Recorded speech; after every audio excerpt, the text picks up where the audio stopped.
Good day everyone, welcome back to my channel. This is Ao Lucas from Langley, BC. July 23, a few days after my 70th birthday.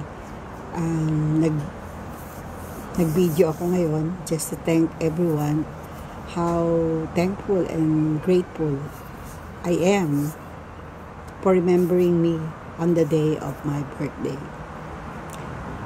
Hindi lahat umaabot ng 70 years old na able and capable. So, laki ng ipagpapasalamat natin sa Lord Jesus na okay pa ako sa age ko. Nakalakad uli ako ng normal.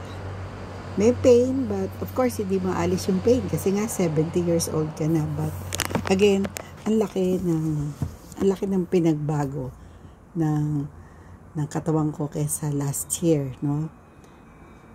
So, iba yung 70 years old na ini-expect ko. Kasi, mas conscious na ako ngayon sa mga pagbaba, paglalakad. Kasi sabi ng husband ko, nakakalimot ako, akala ko daw, bata pa ako, pero yung pala matanda na ako. So, yun nga, siguro 2 weeks from now, pupunta na kami sa Alberta at mamamasyal ang lola nyo, no? Alam nyo naman, minsan lang ako, 2018 ang last ko, early 2019 ang last kong pagbabiyahe by plane. So, maninibago talaga ako when I go to Alberta on a plane kasi naglo-long drive kami usually going to Alberta. And looking forward ako kasi that would be the event na magkikita kami ng mga classmate ko who often to live in North America. Some of them will be coming from the United States and many of us coming from Canada. Pero galing kami sa iba't ibang province, Alberta, sa Edmonton, Alberta, tsaka sa Calgary, kaming dalawa dito ng friend ko coming from British Columbia. So, looking forward talaga kami sa trip namin ito. And again, one of the expectation I have in my mind is hindi lang sightseeing ang gagawin namin doon. It's more of an open table fellowship ang in-expect kong mangyari kasi very rare na we could see each other again in person. Kasi maaring nagkakaroon kami ng collaboration, discussion, conversation over Zoom. Kasi nga malayo sila, no? You have to travel far at saka it would cost a lot kung palagi kaming lalabas together. So, ang lagi ko lang nakikita dito, yung classmate ko na si Josie from British Columbia. Siya yung tumulong sa akin para mapalapit ako sa kanya. Kaya nakatira siya sa Langley. So hinanap niya ako ng bahay sa Langley. So si Josie, shout out to Josie Aquino, my friend in here. So isa siya sa always reminding me to enjoy myself, travel as much as possible. Kaya yun, napa-oo niya ako at saka yung asawa ko to go to Alberta. So, it will be August 9 to 12. And looking forward ako na magiging masaya, safe ang aming biyahe. So, ang nakakatuwa yung sa birthday ko, napakasimple ng aming ginawa. No, kasi sa iba, grande ang mga 70, 65, yan. Kasi parang sinasabi nila milestone yun sa buhay. Pero ako, magising lang ako sa umaga, it's another milestone sa akin. Ganun kasimple ang pananaw ko sa buhay. Maaring may mga gusto pa akong mangyari, but ang nakikita ko, sabi nga nung isang host, every gazing is a blessing. When we open our eyes in the morning, and we have to thank God na binigyan pa tayo ng additional day. So ngayon, 70 na ako, nagka-count ako every day. So nung 70 years old ako, July 19, July 23 na ngayon. So, ilang days na yon. So, 4 days after my birthday, 4 or 5 days after my birthday, every day talaga is a blessing. So, natutuwa ako yung mga roses ko, parang nakikiisa. White roses, pink roses, yellow roses, peach roses, red roses, nagsilabasan lahat. Tapos yung garden ko nakisama rin. Walang masyadong namatay dun sa mga bago namin binili. Ang ganda-ganda tignan. Parang masasabi mo na talagang blessing sa Lord. Sinasabi ko kanina, Open Table Fellowship. Yun yung narinig ko kanina na homily ni Father ni Deacon Walls, no? Ang ganda, tama nga, Open Table Fellowship. Magbigay ka lang ng isang question, tatanungin mo, bakit ka nandito? Ano yung mission mo? Ano sa palagay mo yung mission mo sa buhay? And it will help each other members of the group to think about very candid ang mga sagot nyo.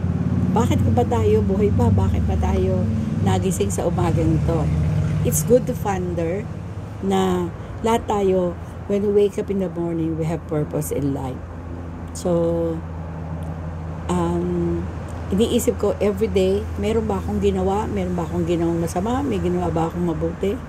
And so, it becomes a purpose. It becomes a guide na lagi kong iniisip pagka ako'y nasa bahay. And at the end of the day, nakita ko, ito pala ang nagawa ko with a very limited time.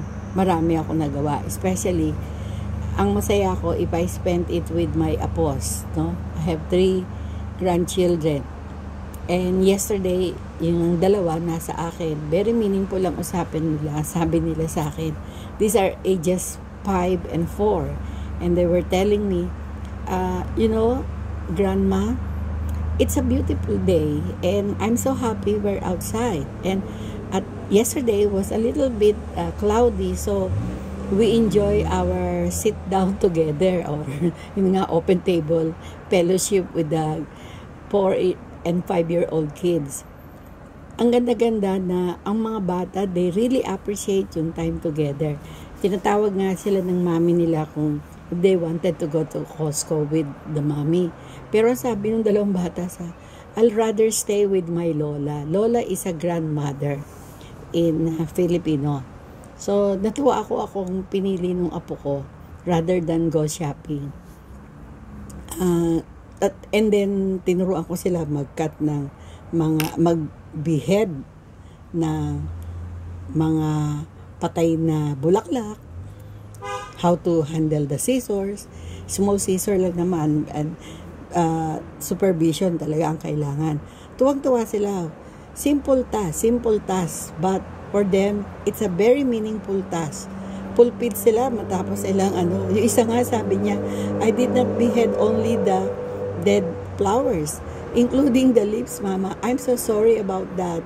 It's not intention. So, nakikita nila yon. So, they know how to follow instruction, and they also knew if they miss the instruction, and they say sorry right away. So, yun ang day ko in the last few hours matapos yung aking grand day. Ito ngayon, nasa labas ako. Papakita ko sa inyo, ito yung gift ng husband ko. Let me check. Ano nga ba to para makita nyo? Ito, mga halaman yan. Binili ng husband ko yan para sa akin. Tapos, yun sa baba, you could see, I got rosemary. Yan, sa likod ko yung rosemary. Yan. Makikita nyo siguro kasi medyo madilim. Kaya ito yung Christmas tree na hindi ko na nilalagyan ko lang ng adorno para hindi na alisin kasi pwede naman siyang palamuti na rin, Yan, ang dami-dami kang dapat pagpasalamat sa Lord. Ayan. Yung nasa likod ko, yun ang bagong bili ng asawa ko. annuals yan, except the other one, yung phlox. These are perennial plants. Yung isa, yung dahlia. Kasi alam ng asawa ko, gusto ko rin yung dahlia. But sabi ko, ba't ka pa bumili? Enough na yung mga binigay mo sa akin. Pero siyempre, hindi mo mapipigilan pag ginustong bumili ng asawa ko, bibili. Yan. Yan yung mga latest collection ko. Nakikita nyo yung ganda. Diba? Yan. So, if I go down, makikita nyo naman yung roses ko. But, that's all for now. So, marami pa akong i-share sa inyo. But sa ngayon, ang ating very important learnings for today, based dun sa gospel, use open table fellowship. Ibig sabihin, magkaroon tayo ng time for ourselves, for our family and friends to sit down, think about something to talk about. Open fellowship. So, anything goes. And at the end of the day, parang magiging realization mo is God created us and enable us to sustain the day-to-day living because there's always a purpose. There's always a mission to accomplish each day. Ang kailangan lang maging conscious tayo. Ano nga ito? So, it's all for now. I hope you also spend time thinking about your own mission for the day. Again, this is Au Lucas from Langley, BC, kapwa nyo ka-retirees. And nagpapasalamat po ako for continue viewing my channel. Kahit konti lang tayo, pero meaningful naman. Mas konti, mas meaningful. Because ang purpose naman nito is not to gain or profit from our discussion and meeting, but more on really expressing and documenting day-to-day living ng isang retiree dito sa North America. Bye for now. Thank you.